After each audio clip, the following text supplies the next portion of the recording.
رجب کے مہینے میں خاص کر ہمارے ہندوستان میں کنڈوں کی نیاز کی جاتی ہے، اور یہ کنڈوں کی جو نیاز ہے یہ امام جعفر صادق رضی اللہ تعالیٰ عنہ کی طرف منسوب کی جاتی ہے۔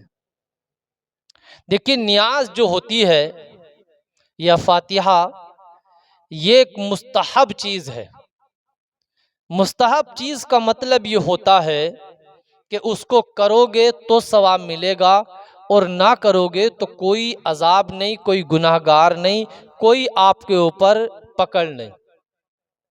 ہاں، لیکن یہ ہے کہ اگر کسی کا حساب ٹھیک ہے، جیب میں دم ہے، تو وہ کرے تو اچھی بات ہے، لیکن غریب لوگوں کا اس کے لیے پریشان ہونا یہ تو بالکل درست نہیں ہے کہ گھر میں کھانے کے لیے نہیں ہے، اور عورت نے جو ہے اتنا لمبا پرچہ بنا کے آدمی کے ہاتھ میں دے دیا کہ بھی 5 کلو میدا لے کر آؤ، 1 کلو چھوارے، 1 کلو بادام اور 2 کلو دیسی گھی۔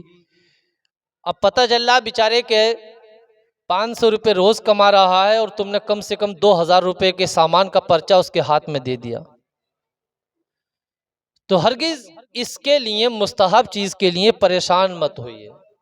ہاں، یہ ہے کہ اگر حساب ٹھیک ہے تو کر رہے ہو تو اچھی بات ہے، اور کنڈوں کی نیاز یقینی طور پر کسی بھی بزرگ کے نام کی نیاز کرنا، جمعرات کے دن نیاز کرنا یا پیر کے دن نیاز کرنا مومنین کے ایصال ثواب کے لیے، تو یہ اچھا عمل ہے، مستحب عمل ہے۔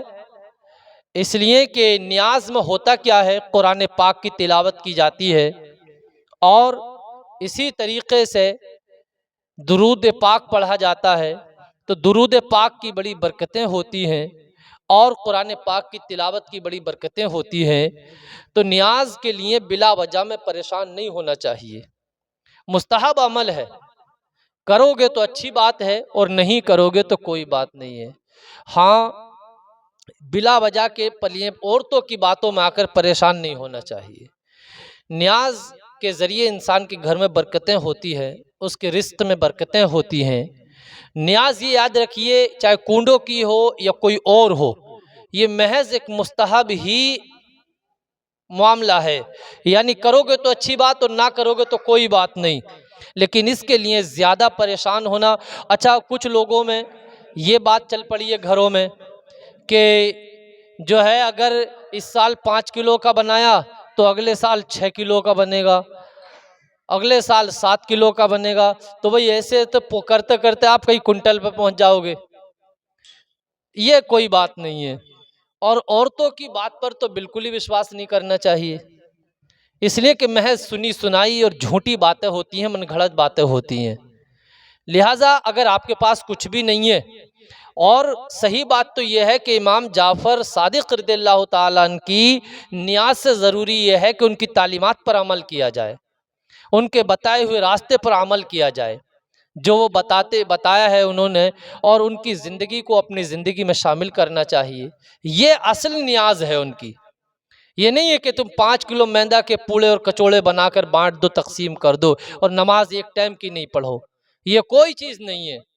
پہلے نماز ہے، پہلے فرائض و واجبات کی ادائیگی ہے، اس کے بعد نیاز و فاتحہ ہے۔ اس لیے کہ ان بزرگوں کی زندگی کو اٹھا کر دیکھو کہ ان بزرگوں نے اپنی زندگی میں کیا کیا ہے، کہ پوری زندگی اتباع سنت میں گزاری، قرآن و حدیث کی روشنی میں اپنی زندگی گزاری، صرف اسی کام پہ نہ رہے۔ لیکن آج تو ہمارے سنی بس یہ سمجھتے ہیں کہ نیاز و فاتحہ کر لو بس کافی ہو جائے گا۔ ہرگز ایسا مت سوچئے، فرائض و واجبات کی تکمیل ضروری ہے، فرائض و واجبات پر عمل کرنا ضروری ہے۔ ہاں، لیکن جو لوگ اس کا انکار کرتے ہیں کہ نیاز و فاتحہ کوئی چیز نہیں ہے، انہیں اس ہدایت پکڑنی چاہیے اور انہیں نصیحت لینی چاہیے، اس لیے کہ نیاز یہ روایات اور بزرگوں کے عمل سے ثابت ہے۔ ہوتا کیا ہے بھئی، کوئی اس بات کی کوئی دلیل لائے کہ نیاز کو حضور نے منع فرمایا ہو، درود و فاتحہ کو حضور نے منع فرمایا ہو۔ اب آپ بہت سے لوگ یہ کہتے ہیں کہ جو کام حضور نے نہیں کیا، صحابہ نے نہیں کیا، ہم بھی نہیں کر سکتے۔ ایسا نہیں ہے. جو کام میرے سرکار نے نہیں کیے، صحابہ نے نہیں کیے، آج ہزاروں لاکھوں کام ایسے ہو رہے ہیں. مثال کے طور پر میرے سرکار ایسی بلڈنگوں میں رہے، صحابہ اکرام ایسی بلڈنگوں میں رہے، صحابہ اکرام نے، حضور نے ایسے کپڑے پہنے جیسے آپ کپڑے پہن رہے ہو. صحابہ اکرام میرے آقا پلین میں بیٹھے، ٹرین میں بیٹھے، ایسی بسوں میں سواری کی نہیں کی. اور تمام وہابی، دیوبندی، غیر مقلد جتنے بھی منکرین ہیں، سب کے سب ایسے کام کر رہے ہیں جو حضور نے نہ کیے. لیکن جب نیاز و فاتحہ کا نمبر آتا ہے تو حضور یاد آتے ہیں، صحابہ یاد آتے ہیں. اور ایسے کام جب خود کرتے ہیں کہ جو حضور نے نہ کیے تو صحابہ کو بھی بھول جاتے ہیں اور حضور کو بھی بھول جاتے ہیں. لہٰذا میں کہنا چاہوں گا کہ نمازوں کی پابندی کے ساتھ ساتھ بزرگان دین کی تعلیمات پر عمل کرنا چاہیے.